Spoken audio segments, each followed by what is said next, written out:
Bismillah ar-Rahman ar-Rahim. Assalamu alaikum. Welcome back. Standing by to talk to us is my colleague, and that, of course, is Faisal Patel. He presents a tech show on a Sunday evening. He's a tech fundi. He's also a multi-award winning journalist and a media personality. Or should I be referring to him as a technocrat? Let's hear what he has to say. Assalamu alaikum to you, Faisal. Welcome to the program. Wa alaikum assalam wa rahmatullahi wa barakatuh to you and to the listeners, and Jazakallah for the opportunity. Lovely to talk with you. I must admit, technology just goes right over my head. And when I speak to people like you, I kind of wonder what sort of a mind or brain does this person have? How come they understand all of this? Very confusing for me. But anyway, um, lovely to have you on the show. So, Faisal, we do know that there are lots of apps available.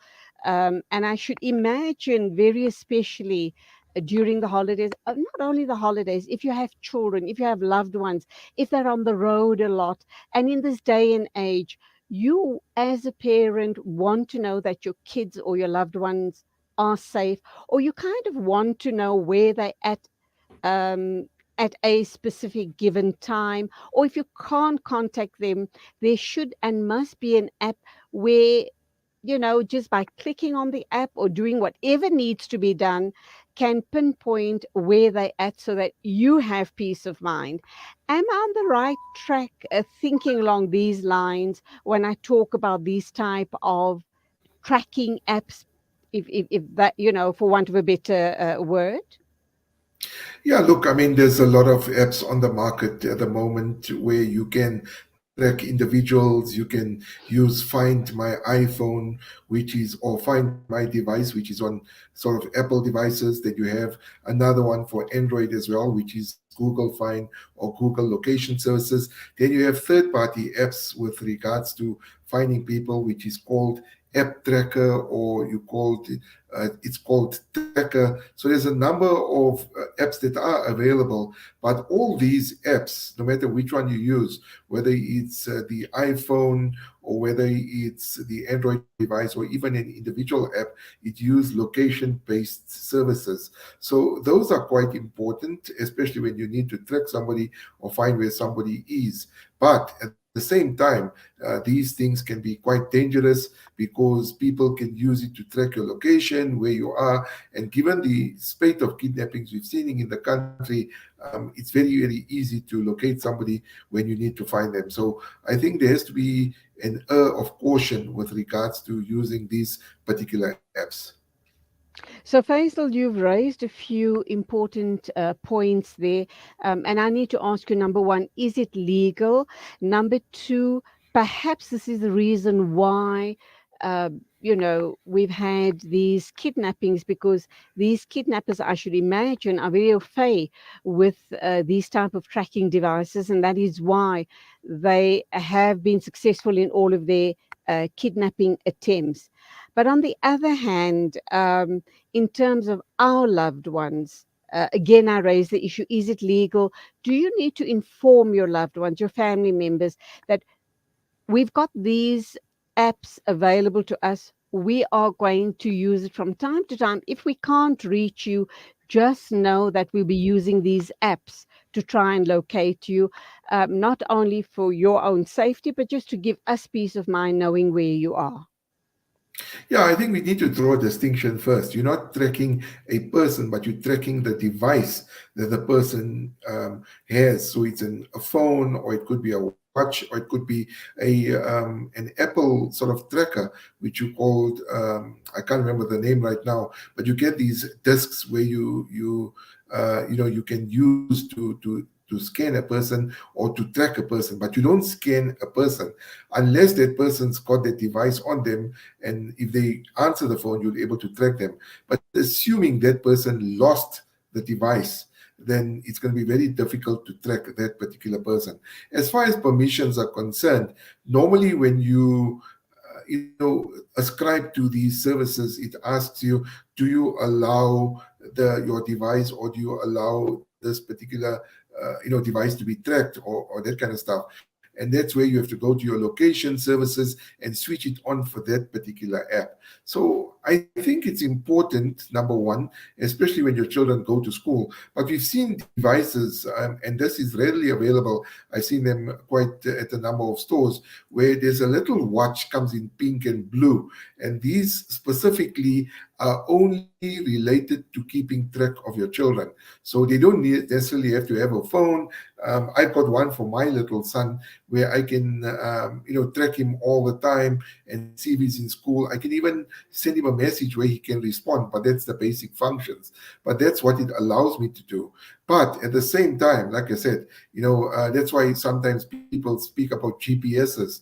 When you've got a GPS in your car, and if you're not using your phone, but if you're using a dedicated GPS like a Garmin or a TomTom, never type your home address under home, because if you click on home, it takes you directly to your home. And if a criminal breaks into your car, all you have to do is switch on the GPS and click on home. It will take you to home, and then that's another issue altogether where you may have a break-in and that kind of stuff. So it is good, number one. Number two, it could be also dangerous, but you have the option of actually switching this on, or you can switch it off. So I think in an emergency you can switch it on, and if it's not using, don't allow it to track your services, because if you go to the market or you go to the shop or you go home or you go anywhere else, people can use this, and anybody can check your whereabouts and see where you've been, and in that way obviously put you at risk. Okay, so what about your loved one having a phone or any other tracker system? And do they have the option, whether they're aware that they can be tracked at any given time?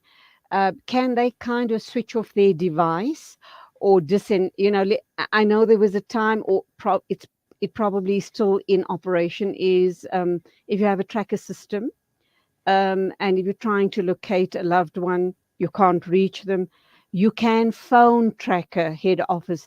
And obviously, if there are rules and regulations and conditions in place, but they can then in fact tell you where that particular car is at.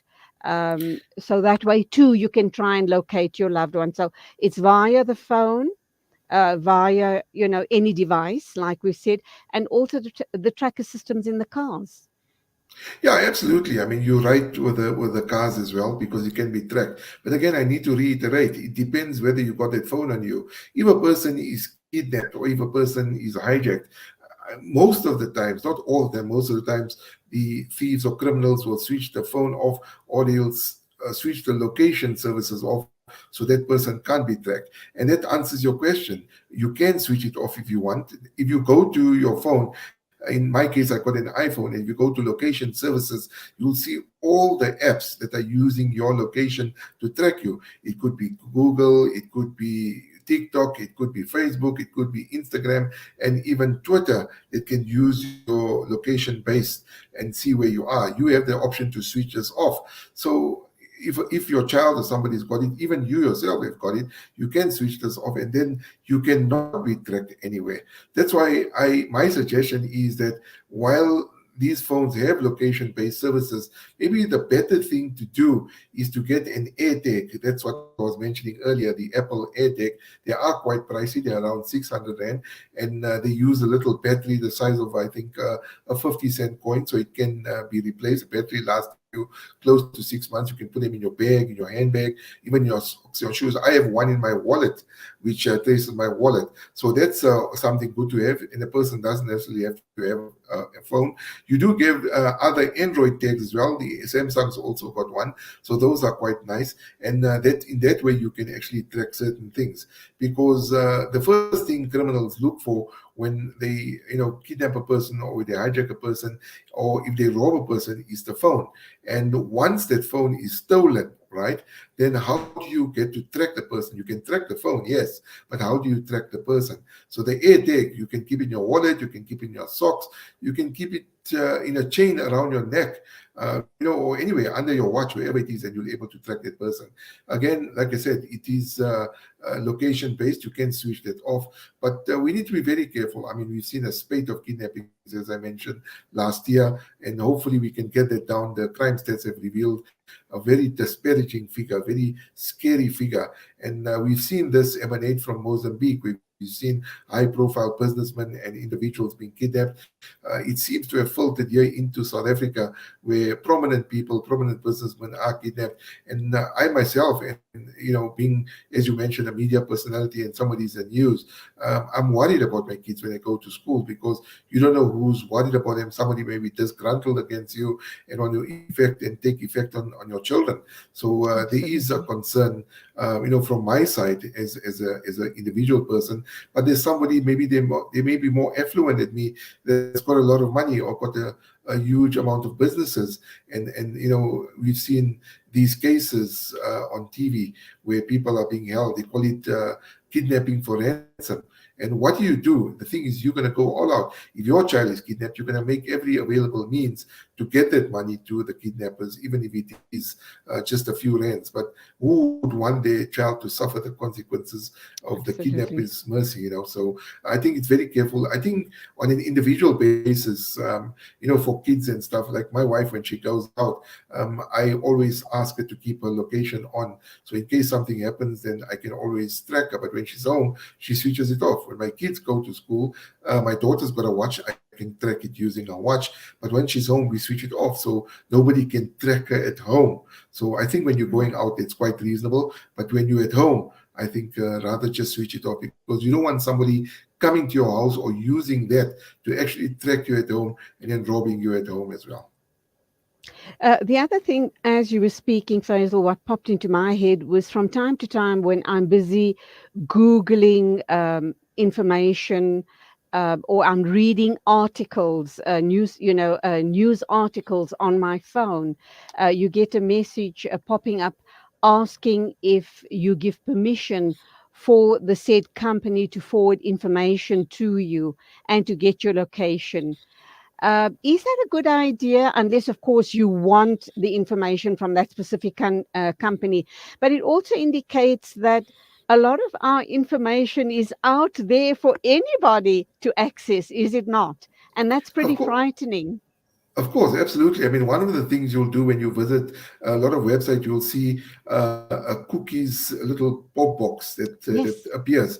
So to put it simply, it's a very technical term. It's not the biscuits or cookies that you see, that you dunk in your tea. But cookies is basically to see it uses algorithms to see what you are searching for. So if I go on to One Day Only or Take a Lot or to a website where I'm doing shopping, and if I'm searching for, say, cell phone covers or a new Lego set or whatever the case may be, when you go onto the next website, you'll see that on the sidebar or on top or on the side, they'll be bringing up products that you actually search for. So those are cookies. But some websites have made it mandatory for you to accept cookies to actually go into that particular website. Others give you the option. Are you willing to accept cookies or not? You can always say no. And then when you're filling out forms and a whole lot of other stuff, especially competitions, it asks you, do you want the advertisers to send you material? You can opt out. Sometimes these companies, from experience and what I've seen, is that if you're eligible for a competition and you don't accept them sending you material, you're not eligible for a competition. They don't tell you that, however, but obviously they won't select you. But you have the option. I think one of the important things is we've seen the Facebook scandals the previous years. There was even an Islamic app a few years back that tracked people and that kind of stuff. So the best thing to do, I think, if you're going onto a normal website, if it allows you to go onto the website without accepting any sort of cookies or location-based services, don't accept it. And if you can browse freely and on your phone, I think just switch it off completely if you don't necessarily need it. And then also when it comes to GPS, I know a lot of people use their phones when I travel somewhere. I use my iPad, but I think that's just a habit that's set in. Rather use a dedicated GPS so it can be tracked to the GPS and to and don't put your home as a location-based service. So in that way you don't have to sort of worry and feel the need to protect yourself because the phone can't be tracked. But like I mentioned, the phone get lost. There's one good thing. I used an example a few weeks ago to show you how accurate these tracking things are. And it just takes one criminal to actually get hold of that. I used my AirTag and I deliberately left my wallet at home. And I was at my mom's place, my late mom's place in Indonesia, and I used the tracking service, the GPS, to track my wallet turn by turn, not just where it was, turn by turn directions to my home, right into my bedroom. And that's how, if I can do that, and if unfortunately if thieves have to get a hold of it or criminals have to get a hold of it, they're going to track you right to your home. So you need to be very, very careful when these things are concerned. So in effect, it's a blessing and a curse. A blessing so that you know where your, like you said, your wallet, etc., your loved ones may be at. If they get lost, or if you can't get hold of them, if their phone has been stolen, and you've got a tracker in the car, at least there are ways and means to try and locate them. If your loved one's phone has been switched off, and you've got a tracking system in the car, it's very easy to track them. You don't necessarily have to go to the company tracker. Just explain that concept to us. This is a different tracking system on the car that we're talking about. Do you know what Yeah, I'm yes. referring to? Yeah, look, I mean, the tracking on the car is completely different. I mean, you get different companies, you get Netstar tracking, you get Tracker, and that's actually good to have if you do not have insurance. I mean, I'm not promoting insurance in any way, but, today's cars are quite expensive, nothing under 200, 300,000 Rand. And the last thing you need is your car to be stolen because of the massive inconvenience. Most of the insurance companies, if not all, before they provide you with a quote, or if you buy a new car, they insist that you have a tracker. This is basically to track the car. If it is stolen, you can automatically track it. And you'll notice that whenever you have a tracker or a tracking device fitted, when you go to the company, they tell you to wait outside, so you don't know where the tracking system is. So this is to allow you to give the criminal the information or where the tracking system is. And when the car is stolen, obviously you can then activate the tracker either remotely, or you call the tracker website. They will then activate it, and then sometimes you'll see in the suburbs the helicopters flying around actually searching for these vehicles. There is a very high recovery rate with regards to this, or sometimes if the criminals are sort of astute enough, they will then find the tracking system. But tracking for cars and tracking for individuals is completely two different things. I think the tracking the cars is very, very, very important, considering the amount of kidnappings we've got. A person driving a car will come to a stop street and he'll get hijacked or he's kidnapped, and then that car is then driven to, well, wherever it goes, and you can then activate the tracker and they can track that vehicle if they haven't dumped it already, or it will give police a close enough area to show where the criminals have been and the last area they've been to. So I think in that particular instance, I think that's very, very important. But individual tracking, I think, is you just need to err on caution. I think it's very difficult, not to accept the tracking, and you always want to ensure that your loved ones are safe. But at the same time, like you mentioned, there is good to it and there's bad to it.